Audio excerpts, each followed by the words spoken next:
Hey guys, welcome back to DCU Daily. Today we're talking about, well, this is a topic that I wanted to discuss on yesterday's show, but then we had the new Blue Beetle trailer drop. So hey, today we're going to talk about, can Warner Brothers Discovery afford James Gunn's DCU? Can DC Studios actually have the platform they need to succeed? Financially, can they do it? Because, they've just gone through three movies: Black Adam, Shazam Fury of the Gods, The Flash, and who knows what Blue Beetle and what Aquaman and the Lost Kingdom are going to do financially. Those could all be flops, 5 flops in a row, or even more than that if you go back to like Wonder Woman 1984 and the Suicide Squad, like 7 flops in a row. And even Birds of Prey underperformed. Like, it's been basically 5 years since 2018's Aquaman that performed well for DC. Like, financially, it made $1 billion. It's the most successful DCU movie to date. And at this rate, probably going to be the most successful DCU movie ever, considering that we're going to transition into the DCU soon. So the question becomes this: can Warner Brothers Discovery actually afford like immense plans, like the TV shows, the movies, everything that James Gunn and Peter Safran announced a few months ago at this point? Oh, it's been a while actually.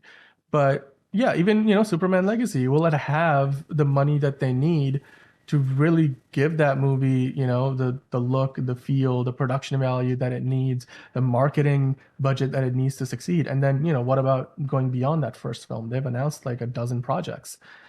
Well, let's talk about it, right? So the first reason why I think they can afford, the DCU at Warner Brothers Discovery is this is their number one priority. It is. It is their highest priority. David Zaslav couldn't be more clear. The fact that he has gone through all the effort to like set up a DC Studios, the first time that DC has been treated the way that Disney has been treating Marvel for like almost 2 decades now, or a decade and a half certainly since they bought Marvel. This is something that DC has never quite had. DC Comics has never had that kind of presence or that kind of importance in terms of film and TV up until now. It was a team approach, or they had, one producer on a team who had a bunch of other, producers above him, and then executives upon executives. Now, James Gunn has a direct line to David Zaslav, the CEO of Warner Brothers Discovery. And James Gunn, sorry, did I say, yeah, James Gunn has a direct line to basically talking directly to the CEO, David Zaslav, whenever they go with budgets or anything, any plan.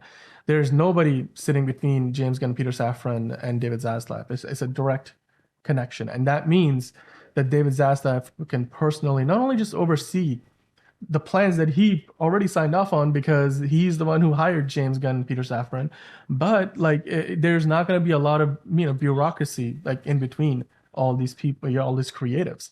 And I think that is a big deal. Like, that's something that a lot of people probably don't pay enough attention to. And that's something that's unprecedented for DC Comics as far as their film and TV presence is concerned throughout its history. So yeah, I mean, clearly everything they've done up until this point since Discovery bought Warner Brothers is they've demonstrated that, and David Zaslav has said this on multiple occasions, like the DC films have not been respected. The brand has been tarnished over the years. They were toying around with it practically. James Gunn derided how DC has been treated over the years during the presentation for all of those new projects when they were launching the DCU with like that press event. So clearly they're on the same page here, saying that, look, DC could be the workhorse of Warner Brothers Discovery. They will be the brand. DC Studios will be the studio that will drive the revenue and the box office presence of Warner Brothers Discovery, something that has not been the case in the past. And really, I think if you're talking about the first two Batman movies, the 89 Batman Returns, or the Dark Knight trilogy, outside of those movies, DC has never truly been like the driver of Warner Brothers revenue at the box office. Whereas Disney, when they bought Marvel, they were like, look, we're buying Marvel because they're doing well and we can take them places. And they did. I mean, Kevin Feige was given free reign. He still has free reign, almost free reign. He still has to, answer to Bob Iger and such. But clearly, they put together a multi-billion-dollar franchise that's probably the best franchise, the most successful film franchise of all time. And DC Studios, I think, has that ambition, and David Zaslav is there to support that ambition, and James Gunn and Peter Safran are there to execute on that ambition. So yeah, look, I think that this is their highest priority, and that's why it's gonna work. Now, the second reason why I think they can afford the DCU at Warner Brothers is that it takes just one hit. It takes one hit to start a franchise. It takes one hit to start a trend.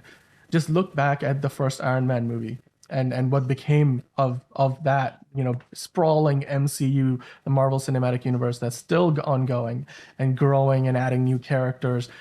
That first Iron Man movie, when it came out, a lot of people don't remember this, but Marvel was not owned by Disney at the time. It was an independent production. Marvel had, as a Marvel Comics, who were still financially not that well off after having filed for bankruptcy in the 90s and selling off the rights to most of their mainstream characters, all their A-listers like Spider-Man, the X-Men, Fantastic Four.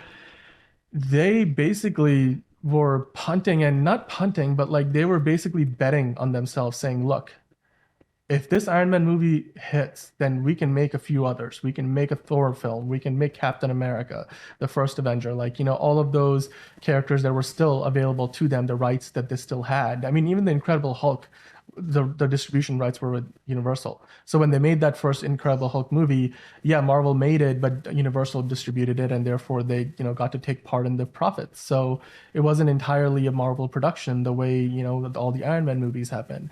And that's the reason why we haven't had another solo Hulk movie. But I digress. The point here is this. Marvel, when they made their first Iron Man movie, were an independent company, basically. And they put the money in. They had Paramount distribute the movies.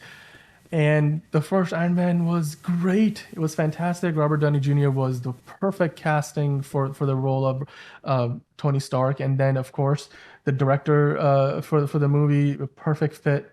And Jon Favreau did a fantastic job with that movie. ILM did a fantastic job with the visual effects. They completely set the trend on what movie visual effects would have been and have been for a lot of superhero franchise movies since the first Iron Man movie. And ultimately, that first movie helped give them the platform to build on top of that everything that has come since in the MCU, including the Avengers, which isn't something they still didn't think they could really do it until, a couple more movies in. They were like, oh, I think it's possible. Let's do it. And then, Kevin Feige and his vision, from there, I think the whole team behind him, I mean, they put in the effort, and they made an effort to make every movie in that franchise worth the people's time at the box office, to go see a movie at the theaters, to have that confidence that they're going to provide some quality entertainment that is going to be basically worth the price of admission every time you go see an MCU movie. That's something that DC has not been able to do in the last 10 years. You just don't know if you're going to go see a mediocre movie, a really good movie, or a bad movie when you go to, the movie theaters to watch a DC film. It's really hard to judge the quality, because they do great trailers. I mean, Wonder Woman 1984 had a fantastic trailer, but the movie was underwhelming. And then, of course, releasing on HBO Max while also in theaters, that definitely hurt its ability to make money. And it was the COVID pandemic, which is the reason why they did that. Ultimately, I don't think those mistakes will be repeated here, because it's the highest priority over at Warner Brothers right now. And it takes one good hit. And if, Guardians of the Galaxy Volume 3 is anything to go by, or basically all three of the Guardians movies are anything to go by, James Gunn knows how to make a good film. Even the Suicide Squad. While I personally prefer the first Suicide Squad, I know I'm in the minority, I still enjoyed the Suicide Squad. I don't like that they killed Rick Flag. Still kind of mad about it, but whatever. But look, James Gunn is one of the best minds in the business working in the superhero genre or in films in general today.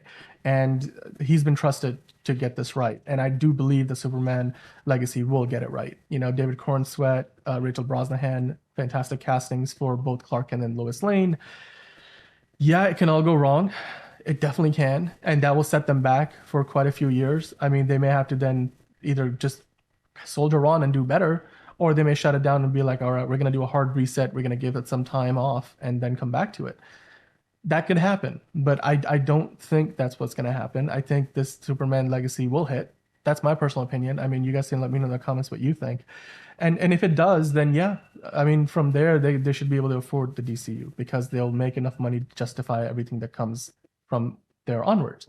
Now, reason number three, the final reason why I think that Warner Brothers Discovery can afford James Gunn's DCU is that Warner Brothers, well, they don't really have any other choice, do they? Like, they're looking at like what Disney's got with Marvel, Star Wars, Pixar.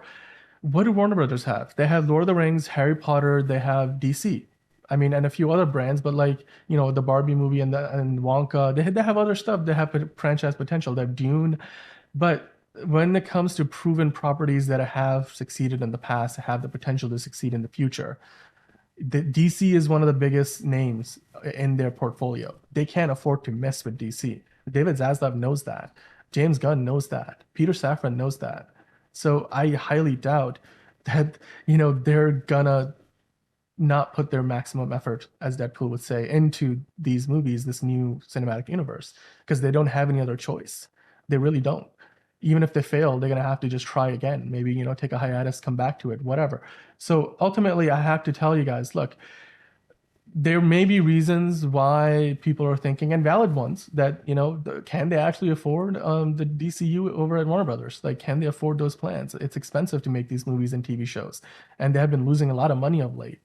But there's a gap between now and 2025, and even if it gets delayed due to the strikes going on in Hollywood, whether it's the writer's strike or the potential actor strike, I still think that ultimately they're gonna put in the money to get that Superman Legacy movie off the ground.